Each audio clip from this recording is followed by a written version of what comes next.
अस्सलाम वालेकुम। आफाक फारूक की नए प्रोग्राम के साथ आपके सामने हूँ।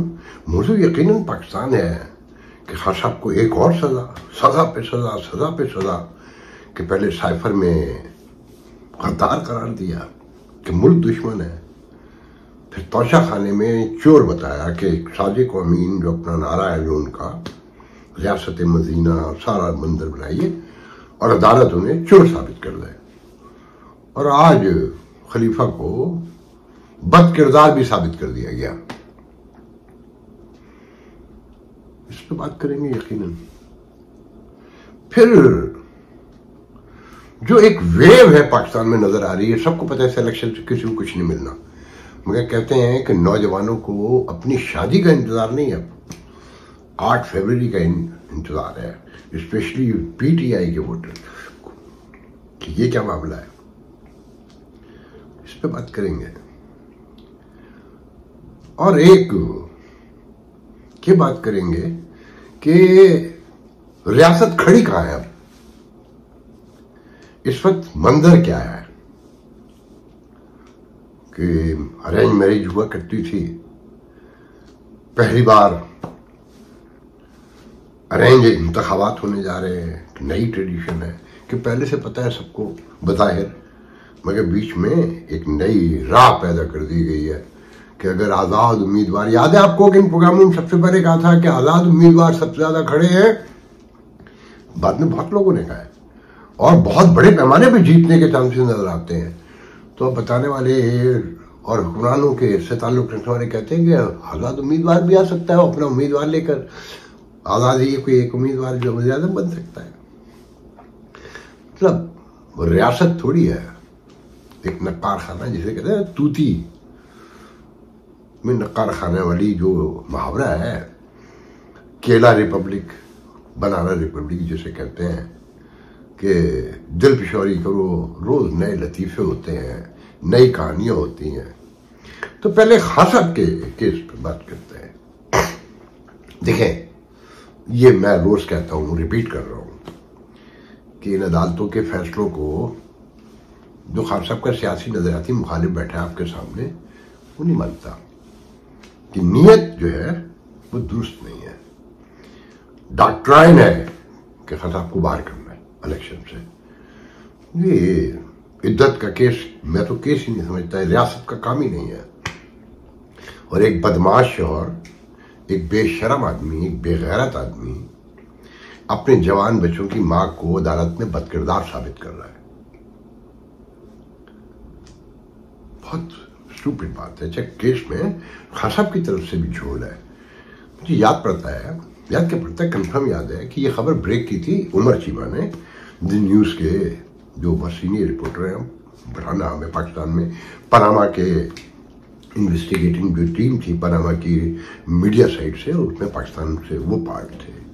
उन्होंने ये खबर ब्रेक की थी और बताया था कि 1 जनवरी 2017 या 18, मुझे भी याद नहीं है, 2017 था मेरे ख्याल में, कि शादी खान साहब ने कर ली। तो ट्रोलर जो पीटीआई के थे गालियां बकने शुरू हो गए और खान साहब ने भी डिनाई कर दिया। और खान साहब ने बाकायदा स्टेटमेंट जारी किया कि ऐसा कुछ नहीं हुआ। आज अदालत में बुशरा बीबी ने भी और खान साहब ने भी फैसला सुनने से पहले या कल, क्योंकि इतनी खबरें पढ़ते हैं दिमाग नहीं था, मगर ये कंफर्म है कि ये बयान दिया गया कि जी हमारी शादी तो 1 जनवरी को हुई थी और निकाह वलीमा जो है तो लोगों को जो रोटी खिलाई हमने वो 18 फरवरी या 18 जनवरी जो भी, मगर वो डेट कंफर्म की जो उमर चीमा ने दी थी 1 जनवरी की। पहले तो उमर चीमा से माफी मांगी पीटीआई के सारे ट्रोलर, सारी पीटीआई, इमरान खान साहब, सारे उस आदमी के खिलाफ जो हरकतें की लोगों ने। कैसे साथ दें लोग इनका, सबको नजर आ रहा है। देखें, मैंने अभी एक जुमला कहा जो बीच में आगे निकल गया कि इद्दत में शादी करना ना करना ये रियासत का काम नहीं है, ये उनका और उनके अल्लाह का मामला है। ये किसी के पर्सनल उसमें घुसना है, जो मैं समझता हूं जो नहीं घुसना चाहिए था। वो मुफ्ती जिसने निकाह पढ़ाया उसे शर्म नहीं आती।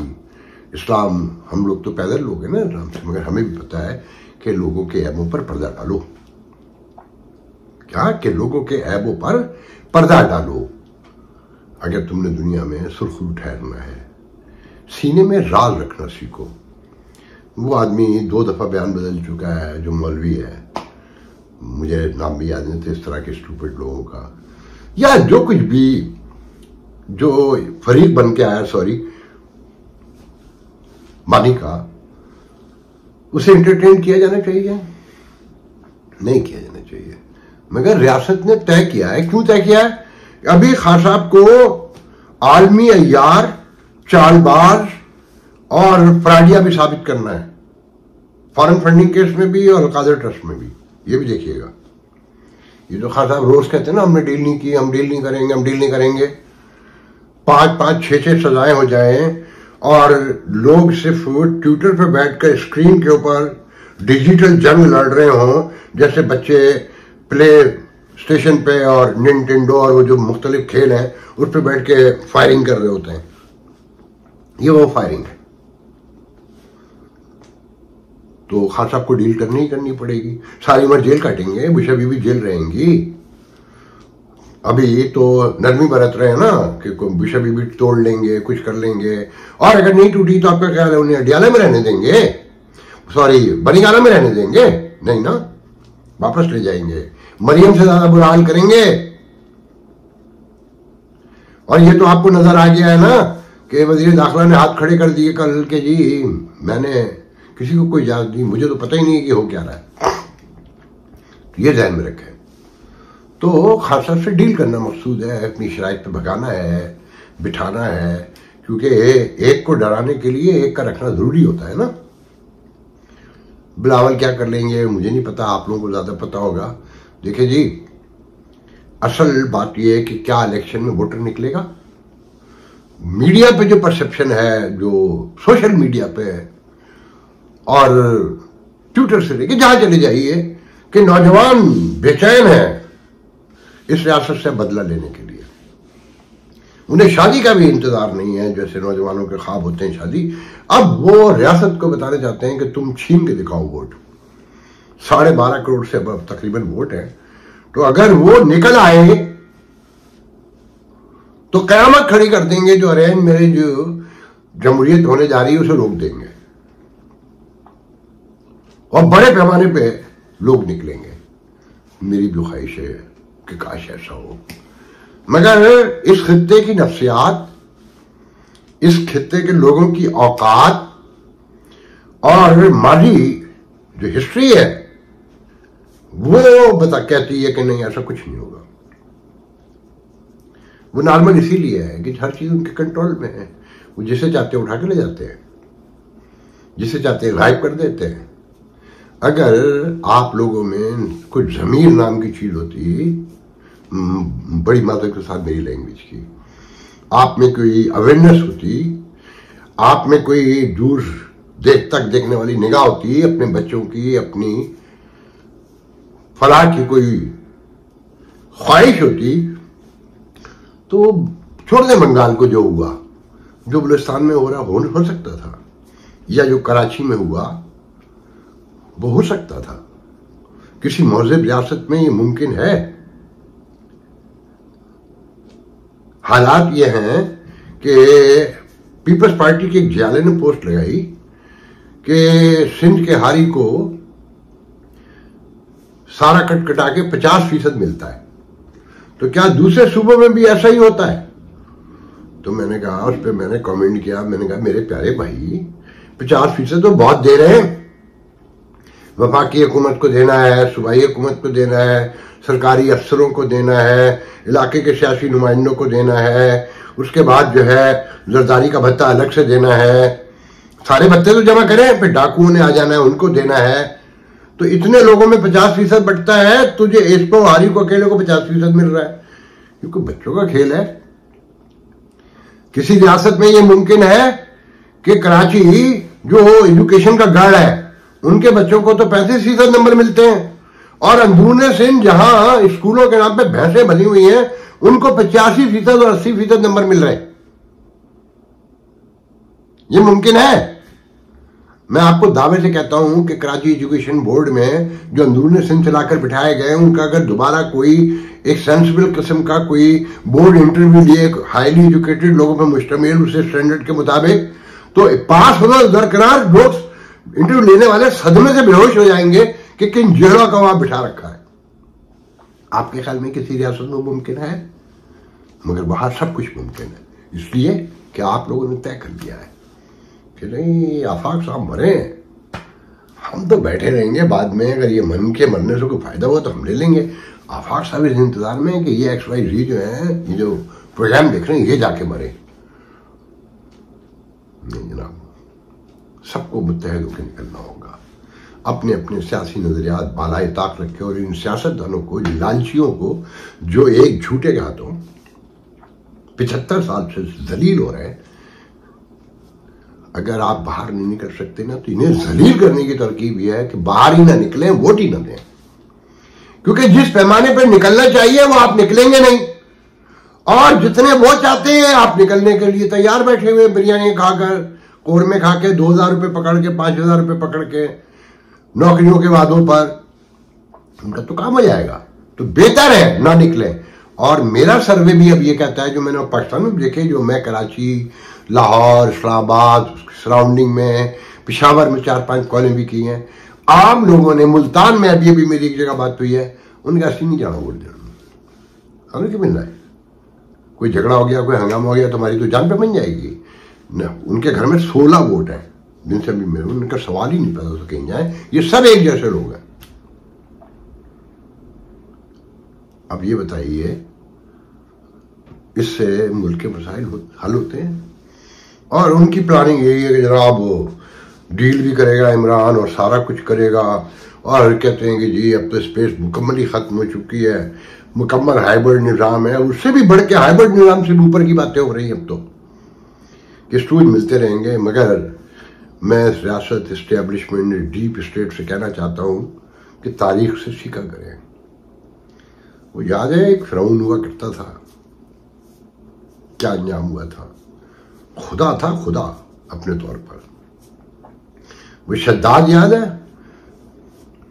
नमरूद याद है, मुझे याद नहीं इनमें से कोई एक कौन मच्छर ने काट के मार डाला था, और एक जिसने जन्नत बनाई, शद्दाद ने जन्नत बनाई थी ना, वो अपनी जन्नत के दरवाजे पर पहुंच के मर गया था, जहां वो हजारों साल जिंदा रहकर ऐश करना चाहता था।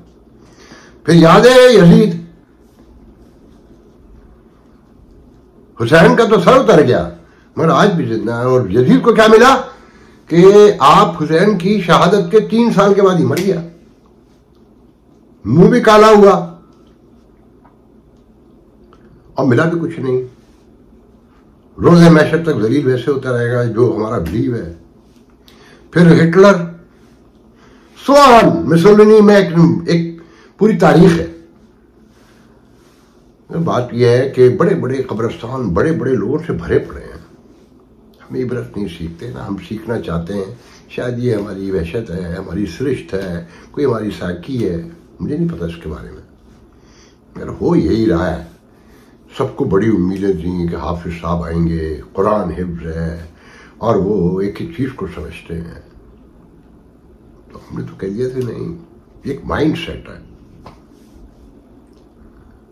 और ये माइंड सेट एक खुसूसी पैकेज का, डील का हिस्सा है, जो इस रियासत के वजूद के साथ ही मिला है।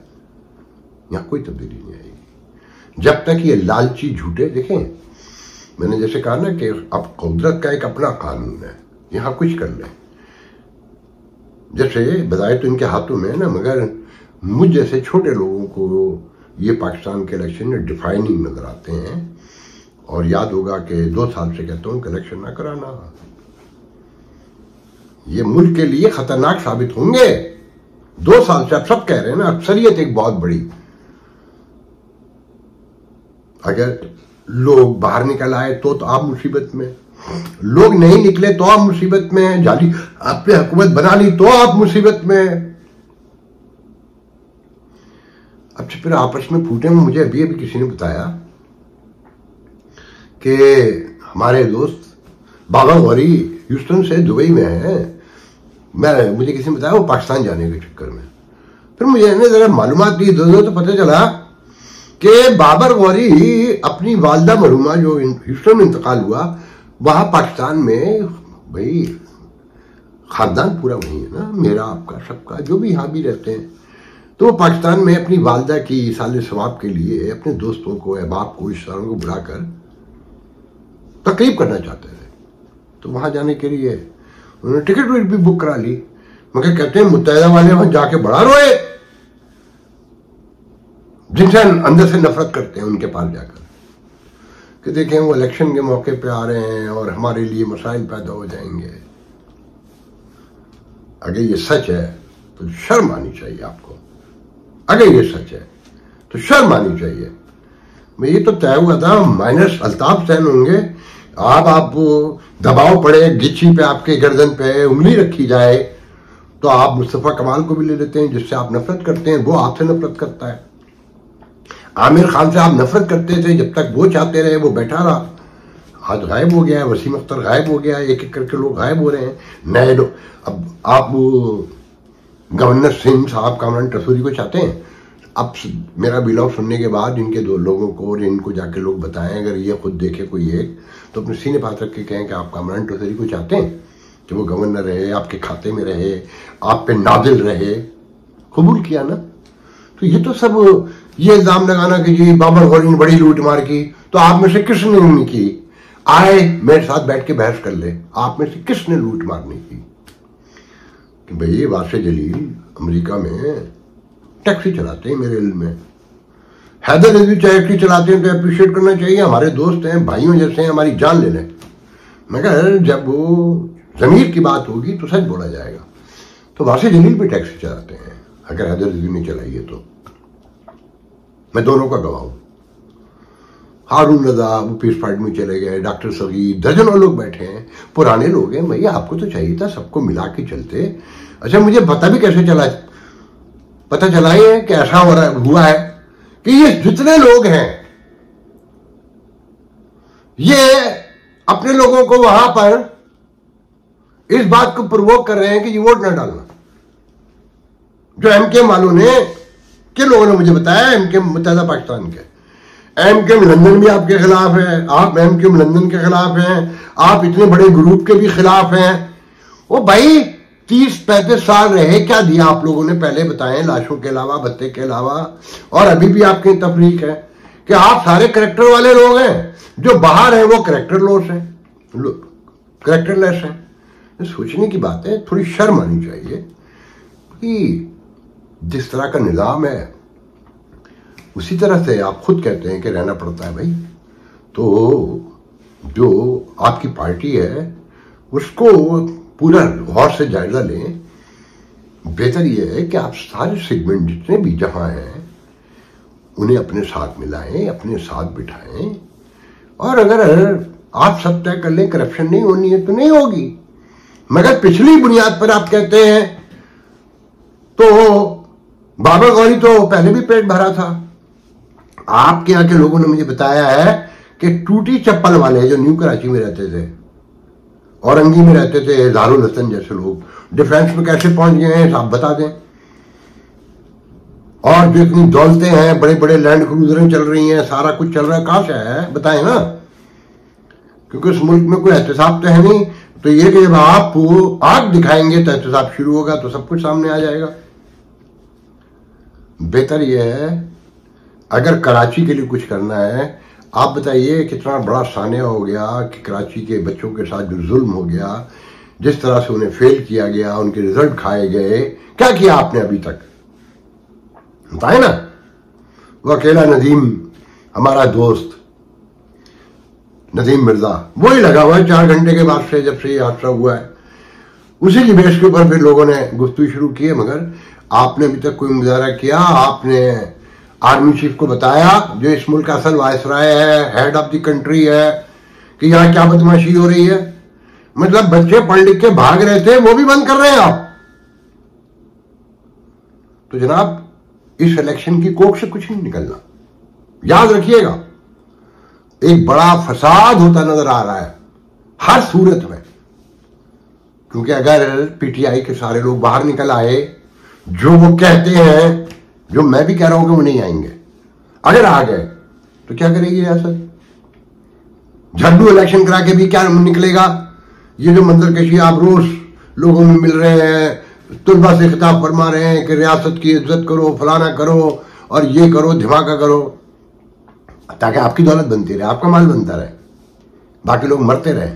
गंदम की कीमत भी बढ़ा दी, फिर गैस की कीमत भी बढ़ा दी, फिर बिजली के लिए भी आज भी तय हो गया। पीआईए इतनी बड़ी है, लाइन पूरी की पूरी खा गए। आज खबर है कि जी 2 हिस्से बन चुके हैं, उसके बना दिए गए हैं, और एक लंबी कहानी है। और उसका वजीर कौन है? पंटर खास नवाज शरीफ का फवाद हसन फवाद, चोर का बच्चा। उसका भाई का क्या क्या कर रहा है, जाके चेक कर ले। देखें, मेरी तो कोशिश आपकी अवेयरनेस के लिए है, बस काश आप लोग समझें। आज के लिए इजाजत दीजिए, कल इंशाल्लाह गुफ्तगू होगी। अल्लाह हाफिज।